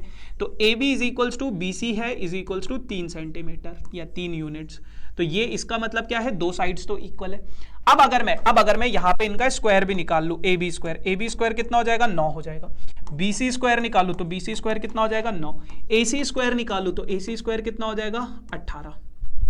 ठीक है, तो यहां पे आपने देखा ए सी स्क्वायर जो है वो A B square plus B C square के इक्वल भी है, क्योंकि 9 + 9 18 होता है। तो इसका मतलब क्या है कि दो साइड्स इक्वल है और पाइथागोरस थ्योरम भी वैलिड हो रही है। तो इसका मतलब ये एक आइसोसेलेस राइट एंगल ट्राइंगल है। आइसोसेलेस ट्राइंगल भी है और राइट एंगल ट्राइंगल भी है। क्लियर क्लियर क्लियर, ठीक है। ये कुछ डिस्टेंस फॉर्मूला के ऊपर आप लोगों के पास सवाल थे, बहुत छोटे छोटे से सवाल थे। अभी कुछ सवालों को और भी करना हमने, जैसे जिसमें इक्वेशन फॉर्म होती है ना। अभी तो ये तो बहुत बेसिक से सवाल है, लेकिन उससे पहले अपन लोग सेक्शन फॉर्मूला को पढ़ेंगे। उससे पहले थोड़ा पानी पी लेते हैं।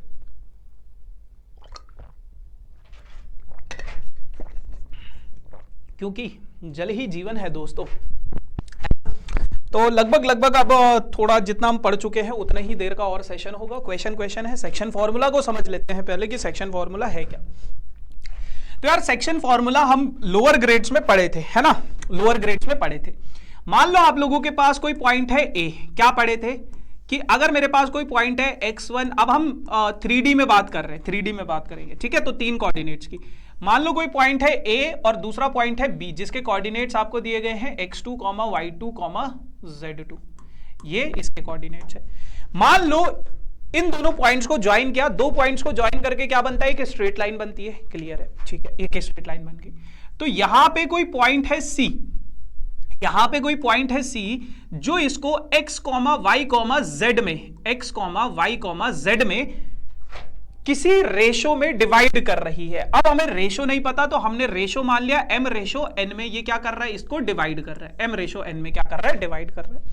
अब सेक्शन फॉर्मूला में आपने शायद 10वीं कक्षा में इंटरनली और एक्सटर्नली वाला कॉन्सेप्ट नहीं पढ़ा था, बट यहां पे अब आप पढ़ोगे कि आप लोगों का जो रेशो है, मतलब ये जो पॉइंट है, इसको इंटरनली डिवाइड कर रहा है, इंटरनली डिवाइड कर रहा है, ठीक है, इंटरनली डिवाइड कर रहा है, ठीक है। स्पेलिंग गलत हो सकती है तो स्पेलिंग पे मत जाना, मैथमेटिक्स के अध्यापक हैं, इंग्लिश के नहीं, ठीक है। चलो, तो कैसे होता था, जैसे हम लोअर ग्रेड में पढ़ते थे, x m वाला रेशो दूर वाले से मल्टीप्लाई करो, m into x2 plus n into x1 divided by m plus n। बहुत सिंपल। तो इस तरीके से हो जाता था आपके पास, है ना, x कोऑर्डिनेट ऐसे निकाल लिया।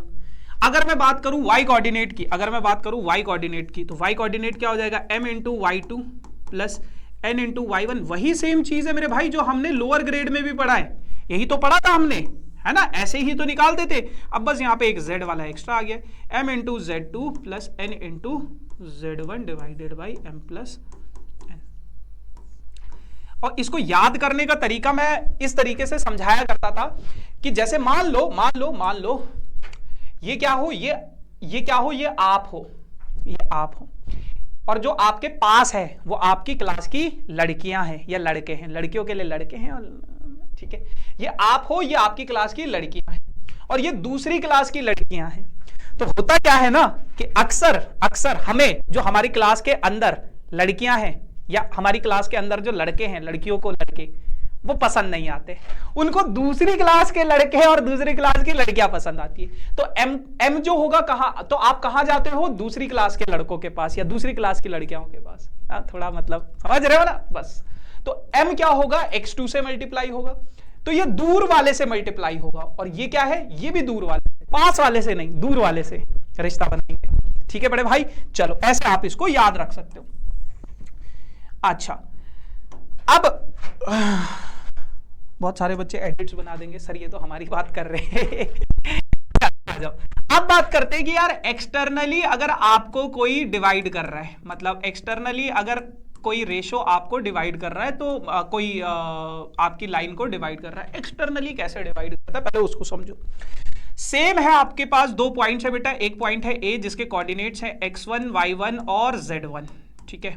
तो दूसरा पॉइंट होगा बेटा आपके पास B जिसके कोऑर्डिनेट्स होंगे x2, y2 और z2, ठीक है जी। अच्छा, एक्सटर्नल का मतलब क्या होता है, एक्सटर्नल का मतलब क्या होता है, इसी लाइन पे आगे देखूं तो यहां पे कोई पॉइंट है C, यहां पे कोई पॉइंट है C, मान लो यहां पे कोई पॉइंट है C, तो अगर मैं इस लाइन को थोड़ा आगे और एक्सटेंड करूं तो यहां पे ये वाला जो पॉइंट है ये इसको अब एक्सटर्नली डिवाइड कर रहा है किसी रेशो में, और इस पॉइंट के जो कोऑर्डिनेट्स हैं x, y, z है, तो ये इस पॉइंट को ऐसे डिवाइड कर रहा है।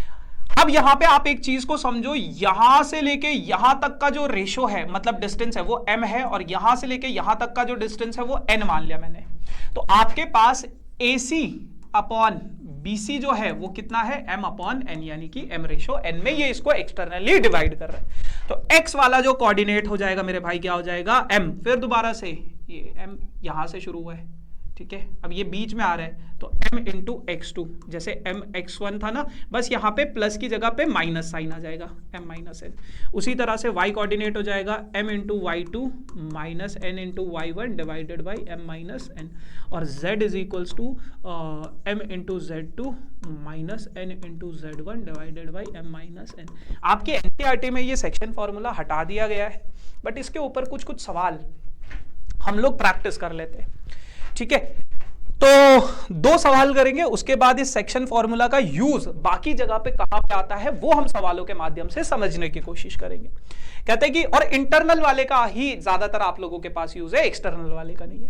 कह रहे हैं कि find the coordinates of a point which divides the line segment joining the point this and this in 2:3। अब देखो क्या कहते हैं, तो बहुत बेसिक सा सवाल है, आपने शायद लोअर ग्रेड में भी इस टाइप के सवाल किए हैं। आपके पास 2 पॉइंट्स है, एक पॉइंट है, इसके कोऑर्डिनेट्स दिए गए हैं 1, 2, -3, सॉरी +3, 1, 2, +3, -2, ठीक है। दूसरे के कोऑर्डिनेट्स दिए गए हैं 3, 4, -5, ठीक है। अब उसने बोला है कि ये अगर इसको इंटरनली डिवाइड कर रहा है 2:3 में, 2:3 में क्या कर रहा है, इसको कोई पॉइंट इंटरनली डिवाइड कर रहा है x, y, z, तो आपको इसके कोऑर्डिनेट्स निकालने हैं। तो सबसे पहले अगर मैं बात करूं इंटरनल वाले की, तो x कोऑर्डिनेट क्या हो जाएगा 2 × 3, तो 2 × 3 प्लस 3 × 1, 2 + 3, तो ये कितना हो जाएगा मेरे भाई, ये हो जाएगा आपके पास 6 और 3 9/5 हो जाएगा। उसी तरीके से अगर मैं y कोऑर्डिनेट की बात करूं तो 2 × 4 प्लस 3 × -2, 3 × -2, तो ये हो जाएगा 2 + 3, तो ये हो जाएगा 8 में से 6 गए तो 2 बचेगा, 2/5 है ना, 4 2 8, 8 ठीक है 2/5। अगर मैं बात करूं z कोऑर्डिनेट की तो 2 × -5, 2 × -5 प्लस 3 × 3 डिवाइडेड बाई 2 + 3, तो ये हो जाएगा -10 + 9 -1/5। इस तरीके से आप अपने इसके कोऑर्डिनेट्स को निकाल लोगे, ठीक है जी। इंटरनल वाले के एक बार चेक कर लेते सही आ रहा है या नहीं आ रहा है, ठीक है। क्या है 9/5, 2/5 और -1/5, 9/5, 2/5, ठीक है जी। चलो अब बात करते हैं एक्सटर्नल वाले की, तो एक्सटर्नल अगर मैं रेशो निकालने की कोशिश करूं तो m इंटू, मतलब आपके पास एक्सटर्नली किसी पॉइंट को इस तरीके से डिवाइड कर रही है, इसके कोऑर्डिनेट दिए गए हैं आपको कितने 1, -2, 3, और ये हो जाएगा 3, 4, -5, और ये आपको निकालने x, और ये क्या है आपके पास, मतलब इस तरीके से है ये इधर की तरफ से डिवाइड कर रहा है, ऐसा है ना। इधर क्या है आपके पास 1, -2, 3, और ये क्या है आपके पास 3, 4, -5, और ये इधर 2 है, और इधर ये पूरा का पूरा क्या है 3, इधर से डिवाइड कर रहे हैं, है ना। तो वही चीज है, आपको कुछ नहीं करना है, आपको बस ये याद रखना है फॉर्मूला क्या था, m × x2, तो पहला वाला कितना है 2 × x2, x2 कितना है, जैसे ये 3 है तो 2 × 3 माइनस 3 × 1 डिवाइडेड बाई 2 - 3, तो ये हो जाएगा 6 - 3 डिवाइडेड बाई -1, यानी कि -3 हो जाएगा। उसी तरह से y कोऑर्डिनेट अगर मैं निकालूं तो 2 × 4, बस प्लस की जगह पे जहां पे यहां प्लस था माइनस कर दो, 3 × -2 डिवाइडेड बाई 2 - 3, तो ये हो जाएगा 8 + 6 14, 14/-1 यानी कि -14 हो जाएगा। फिर z कोऑर्डिनेट अगर मैं निकालूं तो 2 × -5, -5 × 2 कर दो, ये -3 × 3 डिवाइडेड बाई 2 - 3, तो ये हो जाएगा -19/-1 यानी कि +19, तो -3, -14 और 19, ठीक है जी। बहुत सिंपल से सवाल थे। अब एक सवाल आ जाता है आपके पास कि आपको रेशो निकालने, तो ध्यान से सुनना, ये सवाल थोड़ा सा अच्छा है। देखो कह रहे हैं कि आपके पास एक पॉइंट है R जो आपके इस लाइन सेगमेंट को P और Q को किसी रेशो में डिवाइड कर रहा है। तो P के जो पॉइंट्स है आपके पास, P के पॉइंट्स क्या है 1, -2, 3 है, और Q के पॉइंट्स क्या है आपके पास 3, 4, -5 है, 3, 4, -5 है। ठीक है, तो अगर आपके पास P और R को ज्वाइन करने से मैं इस तरीके से ये बनाता हूं, यहां पे आपके पास कोई पॉइंट है P और Q को, सॉरी ये Q है, यहां पे कोई पॉइंट है आपके पास R, तो R के जो कोऑर्डिनेट्स है वो क्या है बेटा, 9/5 और 2/5 और -1/5 है, -1/5 है। आपको ये पता लगाना है, आपको ये पता लगाना है कि ये किस रेशो में इसको डिवाइड कर रहा है। अब देखो रेशो दो तरह से होता है, एक होता है इंटरनली, एक होता है एक्सटर्नली। मैंने मान लिया ये इसको इंटरनल डिवाइड कर रहा है, और जैसे हम लोअर ग्रेड में किया करते थे K रेशो 1 मान लेते थे, K रेशो 1। तो इसका ये जो x वाला कोऑर्डिनेट होगा 9/5, ये किसके इक्वल होगा, ये होगा K × 3 यानी कि 3K plus 1 × 1 1 divided by K plus 1 होता था। इसको इधर भेजोगे तो 9 × K plus 1 is equals to 3K plus 1 × 5 हो जाता था, तो ये हो जाएगा 9K प्लस 9, 5 3 = 15K प्लस 5। इसको इधर भेजोगे, इसको इधर भेजोगे तो 9 में से 5 गए, 15K में से 9K गए, तो ये हो जाएगा 4 और इधर बचेगा 6K, तो ये हो जाएगा 2 और ये बचेगा 3, तो K की वैल्यू आ जाएगी आपके पास कितनी, 2/3। और जो K की वैल्यू होती थी वही आपका रेशो हो जाता था, वही आपका रेशो हो जाता था। क्लियर है इतनी बात। लेकिन अगर मान लो मैं इसी क्वेश्चन को थोड़ा सा मॉडिफाई कर दूं, P के कोऑर्डिनेट्स हैं आपके पास यही 1, -2, 3, 1, -2, 3, और Q के कोऑर्डिनेट्स है आपके पास 3, 4, -5, और R के जो कोऑर्डिनेट्स हैं यहाँ पे, R के जो कोऑर्डिनेट्स हैं ये हमने मान लिए हैं कितने, ये मैंने मान लिए हैं -3, -14 और 19, -3, -14 और 19 ये मान लिए। अब अगर मैं यहाँ पे K की वैल्यू निकालने की कोशिश करूँ, ये K रेशो 1 मैंने मान लिया इंटरनली, आपको यही मानना है कि इंटरनली डिवाइड कर रहा है। K की वैल्यू निकाल लो, तो K की वैल्यू कैसे निकालोगे, अगर मैं इसके x कोऑर्डिनेट को देखूं जो कि है -3, क्या हो जाएगा K × 3 यानी कि 3K प्लस 1 × 1 कितना हो जाएगा 1 divided by K plus 1, K plus 1 को इधर भेजोगे -3K plus 1 is equals to 3K plus 1, तो -3K -3 is equals to 3K plus 1, तो ये उधर हो जाएगा -3 - 1 is equals to 3K plus 3K, और ये हो जाएगा -4 इज इक्वल्स टू 6K, तो K की वैल्यू आ जाएगी -4/6 यानी कि -2/3। कभी भी अगर K की वैल्यू नेगेटिव आ जाए, अगर K की वैल्यू नेगेटिव आएगी तो इसका मतलब होगा कि आपका जो रेशो है वो एक्सटर्नली डिवाइड कर रहा है, K की वैल्यू यहां पे कितनी थी 2/3, तो हमने माना था इंटरनली, तो वो 2/3 पॉजिटिव है तो वो इंटरनली डिवाइड कर रहा है। लेकिन अगर K की वैल्यू नेगेटिव आ जाए तो इसका मतलब क्या है, रेशो तो यही रहेगा लेकिन वो क्या है, एक्सटर्नली उसको डिवाइड कर रहा है। और अगर K की वैल्यू 2/3 पॉजिटिव आ गई तो इसका मतलब क्या है, इंटरनली उसको डिवाइड कर रहा है। ये बात समझ में आई, ये बात समझ में आ गई तो बस रेशो खत्म हो गया, सेक्शन फॉर्मूला खत्म हो गया, है ना। अब आपके पास कुछ सवाल हैं, बहुत प्यारे से सवाल हैं, और आप किस तरीके से उन सवालों को समझोगे, करोगे, जैसे सेंट्रॉइड के क्वेश्चंस आएंगे, बहुत सारी चीजों के सवाल आएंगे, तो उनको आराम से तसल्ली से समझते हैं। ठीक है, तो कह रहे find the equation of set of point P such that PA² + PB² is equals to 2K² if A and B are this respective. कह रहे हैं कि मान लो कोई पॉइंट है P, आपको उसकी इक्वेशन बनानी है। ठीक है, आपको एक कंडीशन दे रखी है, आपको A के कोऑर्डिनेट्स दिए गए हैं, क्या है 3, 4, 5, 3, 4, 5, ये A के पॉइंट्स दिए गए हैं, एंड B के कोऑर्डिनेट्स आपको दिए गए हैं कितना -1, 3, -7, ये A और B के पॉइंट्स दिए गए। कहते हैं कि मान लो P कोई पॉइंट है, लेट P कोई पॉइंट है जिसके कोऑर्डिनेट्स हैं x, y, z। हमें नहीं पता कि P के कोऑर्डिनेट्स क्या हैं, तो मैंने मान लिया है क्या x, y, z मान लिया। अब यहां पे आप लोगों को एक बहुत अच्छी सी बात बताई गई है, क्या कि PA² जो है प्लस PB² जो है वो किसके इक्वल है मेरे भाई, 2K² के इक्वल है। ये आपको एक कंडीशन दी गई है, क्लियर है। अच्छा, सबसे पहले आप PA² को निकालो, तो P के कोऑर्डिनेट्स हैं x, y और z।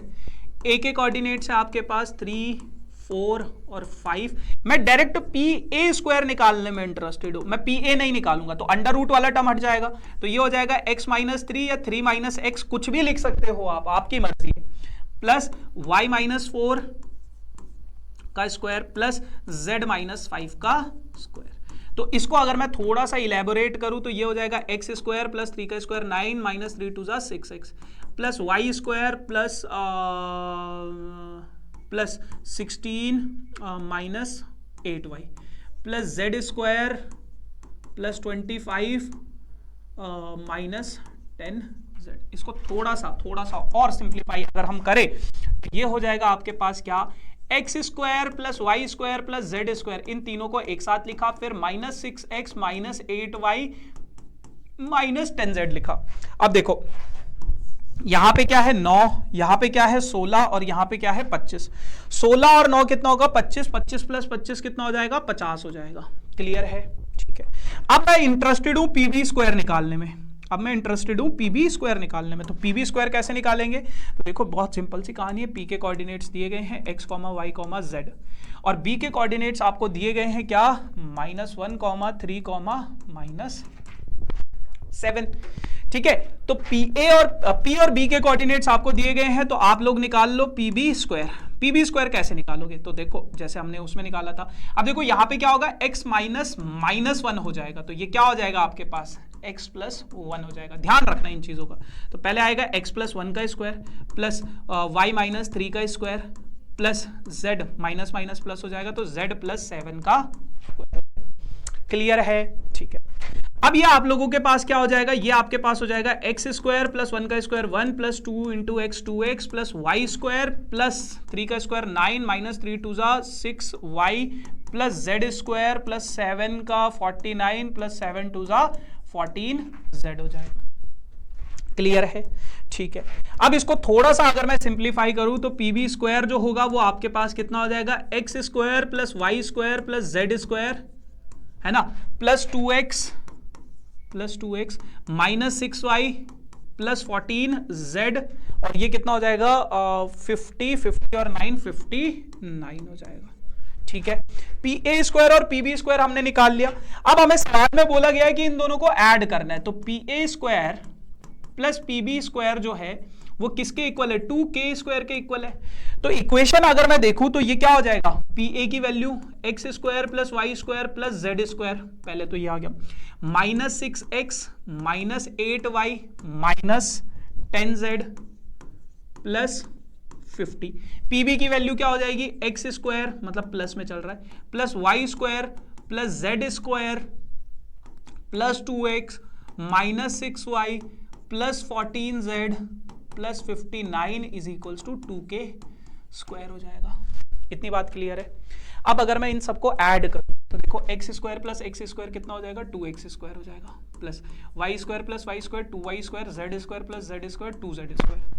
इन दोनों को सॉल्व करूंगा तो माइनस 4x आ जाएगा, इन दोनों को सॉल्व करूंगा तो माइनस 14y आएगा, इन दोनों को सॉल्व करूंगा z 4z आ जाएगा 4z प्लस इन दोनों को सॉल्व करूंगा तो 109 आ जाएगा, और 109 अगर मैं प्लस 109 हो जाएगा ना is equals to 2k square, ये हो जाएगा। अब इस 109 को अगर मैं डायरेक्ट इधर शिफ्ट कर दूं तो 2k स्क्वायर माइनस 109 आ जाएगा।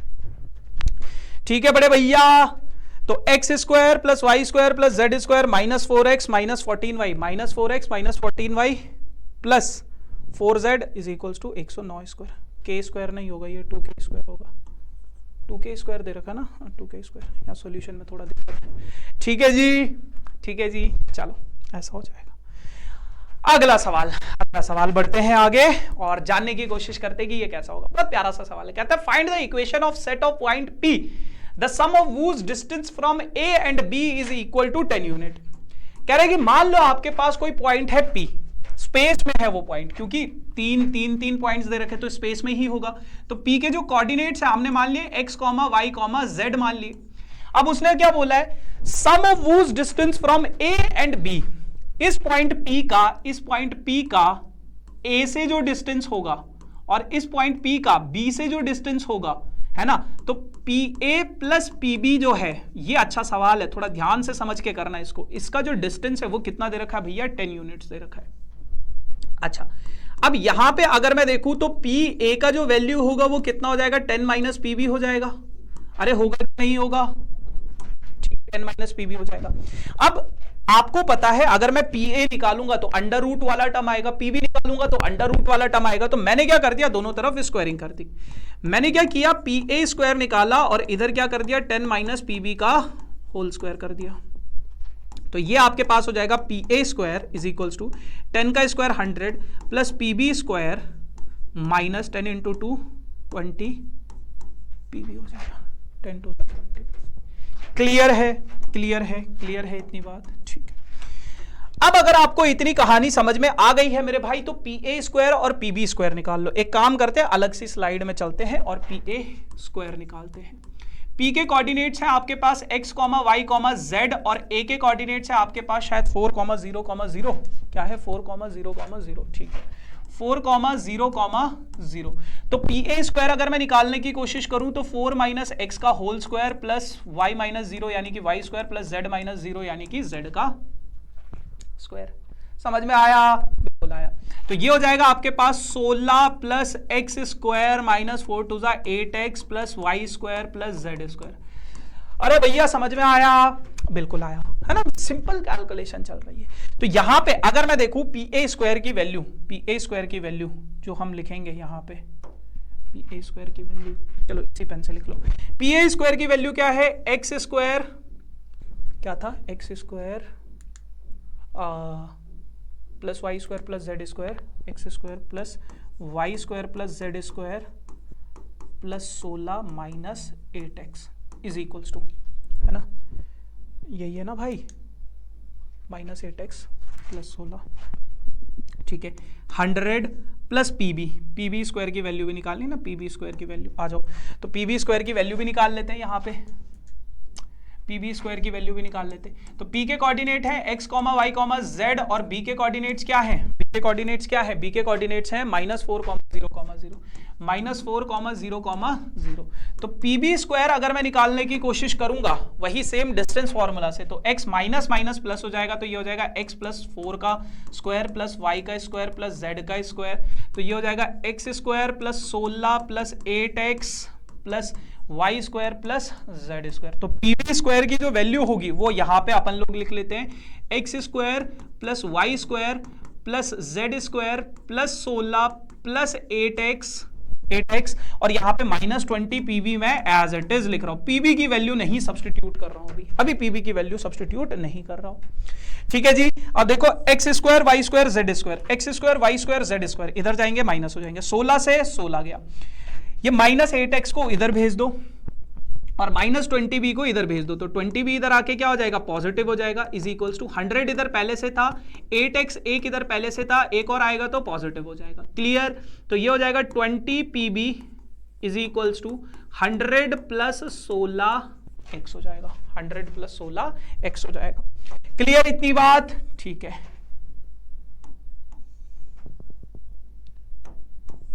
आगे सॉल्व करेंगे।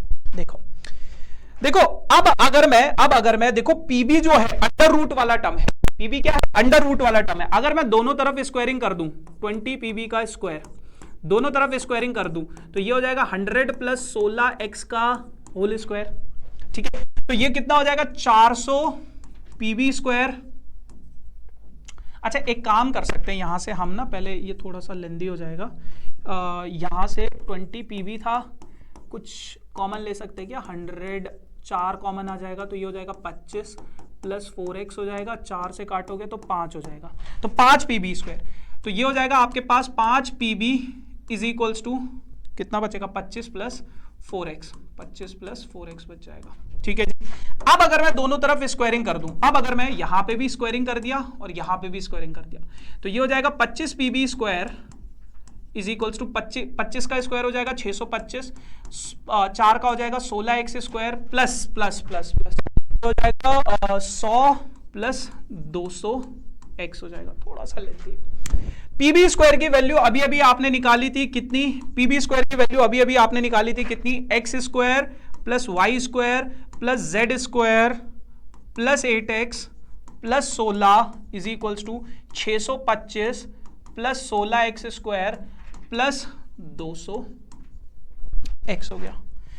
ठीक है बड़े भाई, चलो आगे। अरे सफेद पेन कहाँ है? अब अगर मैं इनको बारी बारी से अंदर मल्टीप्लाई करूं तो देखो 25x square plus 25y square plus 25z square, 25 को अगर मैं 4 से मल्टीप्लाई करूंगा 100 इंटू 2 200x हो जाएगा और 200 400 हो जाएगा is equals to 625 plus 16x square plus 200x हो जाएगा। 200x से 200x कट गया, 16x स्क्वायर को इधर भेजोगे तो माइनस हो जाएगा 25 से, है ना, ये इधर भेजोगे तो 25 से माइनस हो जाएगा, 25 में से 16 गए तो कितना बचेगा 9x square plus 25y square as it is plus 25z square as it is, 25z square as it is, और ये 625 इधर आएगा तो 400 माइनस 625, 400 माइनस 625 कितना हो जाएगा माइनस 225 इक्वल्स टू 0। ये आपकी इक्वेशन बननी चाहिए। ठीक है, ये आपकी इक्वेशन बननी चाहिए। 9x स्क्वायर कहां है? 9x स्क्वायर प्लस 25y, ठीक है, ठीक है जी।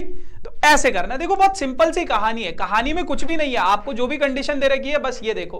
अब मैंने क्या किया, पहले एक को इधर, बहुत सारे बच्चे ना यहीं पे स्क्वायरिंग करने लग जाएंगे। यहीं पे स्क्वायरिंग करने से क्या होगा ना, आपके पास आएगा pa square plus PB square, आप इनकी वैल्यू तो सब्सटीट्यूट कर दोगे, बट फंसोगे कहां पे, जब आप pa इंटू पीबी, यहां पे आप फंसोगे, यहां पे आप फंसोगे। तो ये बढ़िया है कि पहले इसको इधर भेज दो, यहां पे एक ही वेरिएबल बच गया आपके पास पीबी, यहां पे क्या थे pa और pb दो दो वेरिएबल्स थे।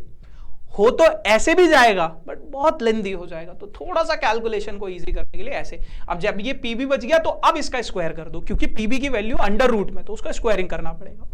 क्लियर है? चलो अब एक बहुत प्यारा सा सवाल है, और शायद अब इसके बाद अपन लोग सेंट्रॉइड का कॉन्सेप्ट पढ़ेंगे और फिर एक दो सवाल करेंगे छुट्टी। ठीक है, 3 वर्टिसेस ऑफ अ, अच्छा इसकी मैं एक बहुत बढ़िया सी ट्रिक भी बताऊंगा आपको, अगर कॉम्पिटिटिव एग्जाम में ये सवाल आ जाए तो बहुत आसानी से आप कर सकते हो। कह रहे हैं 3 vertices of a parallelogram ABCD। तो ABCD एक पैरेललोग्राम है जिसकी 3 वर्टिसेस आपको दे रखी हैं, तो पैरेललोग्राम अपन लोग बना लेते हैं। ये पैरेललोग्राम लग रहा है मुझे, तो ये बना अपना पैरेललोग्राम। ठीक है जी, अब इस पैरेललोग्राम की, चलो ऐसे ही रहता, ठीक है, इस पैरेललोग्राम की 3 वर्टिसेस दे रखी है A, B, C और D। सबसे पहली मिस्टेक जो बच्चे करते हैं, A इधर लिखेंगे, B इधर लिखेंगे, C इधर लिखेंगे, D इधर, ऐसा नहीं करना है।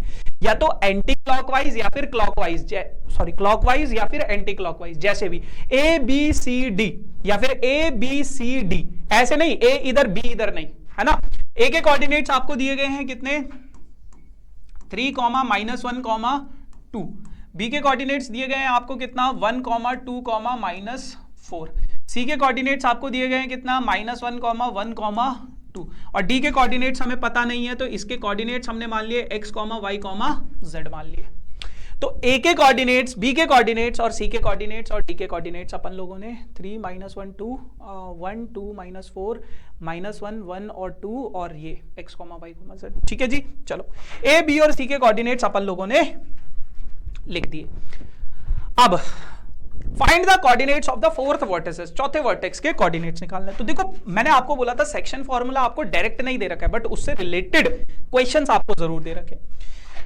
अब यहां पे आपको पता है एक छोटा सा प्यारा सा कॉन्सेप्ट, क्या कि पैरेललोग्राम के जो वर्टिसेस होते हैं, ये बहुत सारे बच्चे इसमें डिस्टेंस फॉर्मूला यूज करेंगे, मत करना बेटा, बहुत पछताओगे, है ना। ये O है, मान लो O के पैरेललोग्राम के, O के मैंने वर्टिसेस मान लिए अल्फा, बीटा, गामा।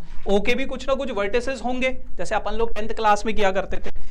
तो अपन लोगों ने क्या किया, हमने क्या किया, हमें पता है कि पैरेललोग्राम के जो डायगोनल्स होते हैं आपस में एक दूसरे को बाइसेक्ट करते हैं। बाइसेक्ट का मतलब क्या होता है, सेम रेशो में डिवाइड करते हैं, सेम रेशो 1 है, तो मिड पॉइंट फॉर्मूला। तो यहां पे कहीं पे मैंने जब सेक्शन फॉर्मूला आप लोगों को बताया था, तो वहीं पे आप एक और चीज ऐड कर लेना। वैसे बहुत सारे लोग सेक्शन मिड पॉइंट फॉर्मूला को अलग से समझते हैं, बट मिड पॉइंट फॉर्मूला अलग से नहीं है, अगर आपका जो रेशो है, अगर आपका जो रेशो है 1:1 आ जाए, 1:1 आ जाए, तो आपके x के कोऑर्डिनेट हो जाएंगे x1 plus x2 upon 2, y के कोऑर्डिनेट्स हो जाएंगे y1 प्लस y2 अपॉन 2, और z के कोऑर्डिनेट्स हो जाएंगे z1 प्लस z2 अपॉन 2। ठीक है भैया, ठीक है भैया, ठीक है, चलो आ जाओ। ठीक है, ये है। तो आपको अब अपनी इस लाइन में देखना है AC। AC क्या है? एक लाइन है जहां पे एक पॉइंट है आपके पास A के कोऑर्डिनेट्स आपको दिए गए हैं क्या? 3, -1, 2, और C के कोऑर्डिनेट्स आपको दिए गए हैं क्या? -1, 1, 2। अच्छा, बहुत सारे बच्चे बोलेंगे भैया हम BD लाइन को भी तो देख सकते हैं। बिल्कुल देखेंगे, लेकिन पहले आप वो वाली लाइन को देखो, वो दो कोऑर्डिनेट्स देखो जो दोनों आपको गिवन है। यहां पे A और C दोनों गिवन है, तो आप पहले उनको देखोगे। बहुत सारे बच्चे BD को उठा लेंगे, या आप मान लो आपको D कोऑर्डिनेट दिया होता, C नहीं दिया होता, तो आप पहले BD को देखोगे। तो आपको पहले वो लाइन देखनी है जहां पे दोनों कोऑर्डिनेट्स क्या हो आपके पास? गिवन हो। ठीक है, बीच में कोई पॉइंट है O जिसके कोऑर्डिनेट्स हैं alpha comma beta comma gamma, ratio आपको दिया गया है 1:1। तो डायरेक्ट आप मिड पॉइंट फॉर्मूला लगा सकते हो कि जो अल्फा की वैल्यू होगी वो क्या होगी? 3 + -1 डिवाइडेड बाई 2, यानी कि 3 - 1 डिवाइडेड बाई 2, यानी कि 2/2, यानी कि अल्फा आ गया 1। तो बीटा की जो वैल्यू होगी, -1 + 1 डिवाइडेड बाई 2, यानी कि 0/2, यानी कि 0।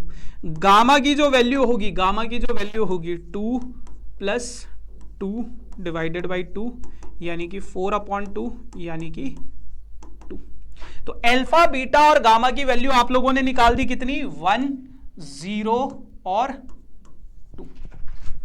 ठीक है दोस्तों, चलो अब बात करते हैं दूसरी वाली लाइन की। दूसरी लाइन कौन सी है? दूसरी लाइन है आप लोगों के पास BD। तो ये B है और ये D है। तो B के कोऑर्डिनेट्स हमें पता है कितने हैं? 1, 2, -4। D के कोऑर्डिनेट्स हमें पता नहीं है x, y, z। और बीच में कोई पॉइंट है O जिसके कोऑर्डिनेट्स आपको दिए गए हैं अल्फा, बीटा, गामा, है ना। और अल्फा, बीटा और गामा की वैल्यू आपको पता है। अल्फा, बीटा और गामा की वैल्यू क्या है आपके पास? 1, 0, 2। ठीक है मेरे भाई। अब आप यहां पे अगर सेक्शन फॉर्मूला लगाओगे, रेशो 1:1 है, तो ये जो x वाला कोऑर्डिनेट होगा 1, ये किसके बराबर होगा? 1 + x डिवाइडेड बाई 2 के इक्वल होगा। 2 को इधर भेजोगे तो 1 + x आ जाएगा। तो x का वैल्यू कितना आ जाएगा? 2 - 1 = x, यानी कि x का वैल्यू कितना आ गया? 1 आ गया। क्लियर है। उसी तरह से 0 = ये किसके इक्वल हो जाएगा? 2 + y अपॉन 2। तो 2 इधर आ जाएगा, 0 हो जाएगा, = 2 + y। तो y का वैल्यू कितना हो जाएगा? -2। तो y का वैल्यू कितना आ गया? -2 आ गया। उसी तरह से ये जो 2 है ये जो 2 है -4 + z, -4 + z डिवाइडेड बाई 2। 2 को इधर भेजोगे 4 = -4 + z, -4 इधर आएगा तो 4 + 4 हो जाएगा = z। तो z का वैल्यू कितना आ गया? 8 आ गया। तो बस यही तो निकालना था आपको, x, y और z की वैल्यूज। क्लियर है? ठीक है। अब कभी अगर जिंदगी में कॉम्पिटिटिव एग्जाम्स में ऐसा कोई सवाल आ जाए आपके पास, ठीक है, तो इसको कैसे करोगे? आपको बस एक चीज याद रखनी है, ओपोजिट को ऐड करो, एडजेसेंट को ऐड करो, ओपोजिट को सब्ट्रैक्ट करो। एडजेसेंट को ऐड करो, ओपोजिट को सब्ट्रैक्ट करो। मान लो आपको ये x की वैल्यू निकालनी है, तो x वाले जितने भी कोऑर्डिनेट्स है सबको सर्कल कर लो, सबको सर्कल। इसके ओपोजिट में ये वाला है, ओपोजिट मतलब बिल्कुल सामने। और एडजेसेंट यानी कि अड़ोसी पड़ोसी में क्या है? ये 2 है ना। अड़ोसी पड़ोसी क्या है? ये 2 है। और सामने वाला क्या है? तो x की जो वैल्यू होगी वो क्या होगी? एडजेसेंट को ऐड करो, -1 + 3, और ओपोजिट को सब्ट्रैक्ट करो। तो ये हो जाएगा आपके पास 2 - 1, यानी कि 1 आ जाएगा। उसी प्रकार से y कोऑर्डिनेट, एडजेसेंट को ऐड करो, -1 + 1, और ओपोजिट वाला जो है 2 उसको सब्ट्रैक्ट करो, है ना। y वाले कोऑर्डिनेट की अगर मैं बात करूं तो ये कट जाएगा और ये कितना हो जाएगा? -2। और z कोऑर्डिनेट की अगर मैं बात करूं तो एडजेसेंट को ऐड करो, 2 + 2 4, है ना। और ओपोजिट में क्या है? उसको सब्ट्रैक्ट करना है, -4 है ऑपोजिट में, तो ये क्या हो जाएगा 4 माइनस माइनस प्लस हो जाएगा, 4 + 4 8। चेक कर लो, ये क्या रहा है, x का वैल्यू 1, y का वैल्यू -2, z का वैल्यू 8। कभी अगर कॉम्पिटिटिव एग्जाम में आ जाए तो ये सब तामझाम करने की जरूरत नहीं है, ऐसे कर दो डायरेक्ट, 1 मार्कर में आ जाए ऐसे कर दो डायरेक्ट। ठीक है बड़े भाई, चलो जी, ठीक। चलो अगला सवाल। अब आप लोगों के पास एक छोटा सा टॉपिक हम कर लेते हैं, सेंट्रॉइड, फिर उसके बाद अपन लोग यहाँ पे ट्राइंगल है क्या फिगर में, फूलों का तारों का, आ जाओ ट्राइंगल को समझेंगे, ट्राइंगल को समझेंगे, थोड़ा सा सेंट्रॉइड को समझेंगे और चीजों को समझने की कोशिश करें। मान लो आपके, अरे अरे अरे अरे राजा बाबू आ जाओ, मान लो आपके पास कोई ट्राइंगल है ए बी और सी। ये जो ट्राइंगल है आपके पास स्पेस में है, इसके कोऑर्डिनेट्स हुए x1, y1, z1, x2, y2, z2, ठीक है, और x3, y3, z3, ठीक है। अच्छा, आपके पास कुछ चीजें आती है। मान लो ये क्या है, इसकी मीडियन है, ये क्या है, बी से एक मीडियन मैंने ड्रॉ किया, और ये क्या है, मान लो सी से मैंने एक मीडियन ड्रॉ किया। तो ए बी और सी से मैंने मीडियंस को ड्रॉ किया। ए डी क्या है, मीडियन है, बी सी क्या, बी ई क्या है, मीडियन है, और सी एफ क्या है, मीडियन है। मीडियन का काम क्या होता है, आपके बेस को 2 बराबर हिस्सों में डिवाइड कर देना, आपके बेस को 2 बराबर हिस्सों में डिवाइड कर देना, वो मीडियन कहलाता है ना, वो मीडियन कहलाता है। अब समझो बेटा, जिस पॉइंट पे ये तीनों के तीनों मीडियन आपस में इंटरसेक्ट करते हैं, उस पॉइंट को मैंने जी नाम दिया, और ये क्या होता है, इसी को बोला जाता है centroid of a triangle, centroid of a triangle, centroid of a triangle. अब वो क्या कहता है, और ये जो सेंट्रॉइड ऑफ अ ट्राइंगल है, ये इसको 2:1 में क्या करता है, डिवाइड करता है। मतलब ये जो मीडियन है सेंट्रॉइड को 2:1 में डिवाइड करता है। ठीक है जी, पहली चीज तो ये। अब आप समझो, मुझे सेंट्रॉइड के कोऑर्डिनेट्स निकालने, आपके पास कई बार पूछ लेता है कि सेंट्रॉइड के कोऑर्डिनेट्स निकालो, कैसे निकालोगे। देखो ये जो डी है, अगर मैं अपनी सिर्फ इस वाली लाइन को देखूं, डी क्या है, मिड पॉइंट है, तो इसके जो कोऑर्डिनेट्स होंगे वो क्या होंगे, x2 + x3 डिवाइडेड बाई 2। अगर मैं x कोऑर्डिनेट की बात करूं, है ना, y कोऑर्डिनेट की बात करूं तो y2 + y3 divided by 2, and z coordinate की बात करूं तो z2 + z3 डिवाइडेड बाई 2। ऐसे आप इसके कोऑर्डिनेट्स निकाल सकते हो। अब मुझे इस g के कोऑर्डिनेट्स निकालने, सेंट्रॉइड के कोऑर्डिनेट्स निकालने, कैसे निकालेंगे, ये मेरे पास a है और ये मेरे पास d है, बीच में कोई पॉइंट है g, 2:1 में ये इसको डिवाइड कर रहे हैं। a के कोऑर्डिनेट है x1, y1, z1, d के कोऑर्डिनेट्स हैं क्या, x2 + x3 divided by 2, y2 + y3 divided by 2, और z2 + z3 डिवाइडेड बाई 2। अब देखो g के कोऑर्डिनेट्स मैंने मान लिए x, y, z। ठीक है, मैं आपको सिर्फ x कोऑर्डिनेट निकाल के दिखाऊंगा, बाकी के कोऑर्डिनेट्स आप निकाल सकते हो, y और z के सिमिलरली करके आप निकाल लेना। अगर मैं बात करूं x कोऑर्डिनेट की, तो आपको रेशो पता है, इस 2 को इधर इस वाले कोऑर्डिनेट से मल्टीप्लाई कराओगे, यानी कि 2 × x2 + x3 divided by 2 plus 1 × इधर क्या है, x कोऑर्डिनेट डिवाइडेड बाई 1 + 2 हो जाएगा। तो x कोऑर्डिनेट यहां पे 2 से 2 कट गया, ये क्या हो गया, x2 + x3 plus x1 divided by 3। तो x कोऑर्डिनेट जो होगा वो होगा x1 + x2 + x3 divided by 3। उसी प्रकार से आप सेंट्रॉइड का y कोऑर्डिनेट भी निकाल सकते हो और z भी। तो x कोऑर्डिनेट क्या हुआ, x1 + x2 + x3 divided by 3। दूसरा क्या हो जाएगा, y1 + y2 + y3 divided by 3, और z कोऑर्डिनेट क्या हो जाएगा, z1 + z2 + z3 divided by. ये आप इस तरीके से निकाल सकते हो।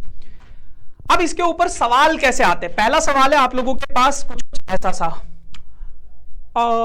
लेंथ ऑफ मीडियन से पहले अपन लोग एक काम करेंगे, ये वाला सवाल पहले कर लेते हैं, ये सेंट्रॉइड वाला कर लेते हैं, लेंथ ऑफ मीडियन को करेंगे। कहता है if the origin is the centroid of a triangle PQR। कहता है कि भैया आपके पास एक ट्राइंगल है, तो सबसे पहले एक ट्राइंगल बना दो PQR। ठीक है भैया, ये आपके पास एक ट्राइंगल है PQR, ये P है, ये Q है और ये R है, और यहाँ पे इसका सेंट्रॉइड है, और ये जो सेंट्रॉइड है ये क्या है, ओरिजिन। ओरिजिन के कोऑर्डिनेट्स क्या होते हैं, 0,0,0 होते हैं। ठीक है, कहते हैं कि के जो कोऑर्डिनेट्स हैं वो क्या है, 2a, 2,6।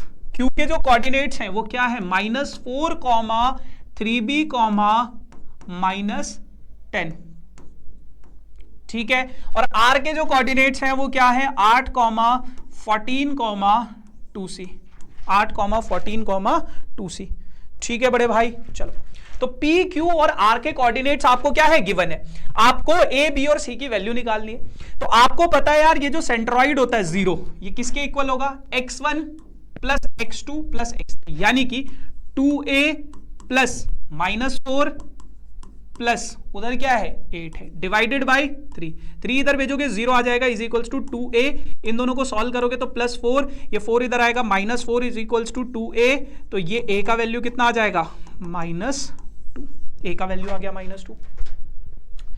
उसी तरीके से आप अपना ये वाला कोऑर्डिनेट निकाल लो, b की वैल्यू निकाल लो।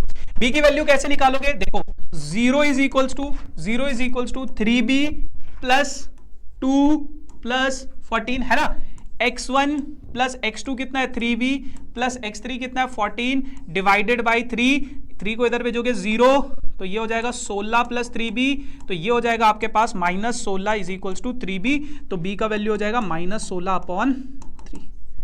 अब आप लोग कमेंट सेक्शन में मुझे c का आंसर कमेंट करना, c का वैल्यू क्या होगा वो मुझे कमेंट सेक्शन में आप लोग बताना। ठीक है, -2 और -16/3। ठीक है ना, तो c का आप लोग मुझे कमेंट सेक्शन में जरूर बताना कि क्या है। अब ये वाला सवाल कर लेते हैं, कहते हैं कि find the length of the medians of a triangle with vertices a, b and c। आपके पास बेटा एक ट्राइंगल है जिसकी वर्टिसेस आपको दे रखी है, ट्राइंगल की वर्टिसेस दे रखी है। a आपको दिया गया है क्या, 0,0,6, 0,0,6। b आपको दिया गया है क्या, b आपको दिया गया है क्या, 0,0,4,0, और c आपको दिया गया है क्या, c आपको दिया गया है 6,0,0। अब उसने क्या बोला है, अब उसने बोला है कि a से अगर मैं एक मीडियन ड्रॉ करूं तो इसकी लेंथ क्या होगी। अगर मैं b से कोई मीडियन ड्रॉ करूं, b से अगर कोई मीडियन ड्रॉ करूं तो इसकी लेंथ क्या होगी। और अगर मैं C से कोई मीडियन ड्रॉ करूं तो इस मीडियन की लेंथ क्या होगी।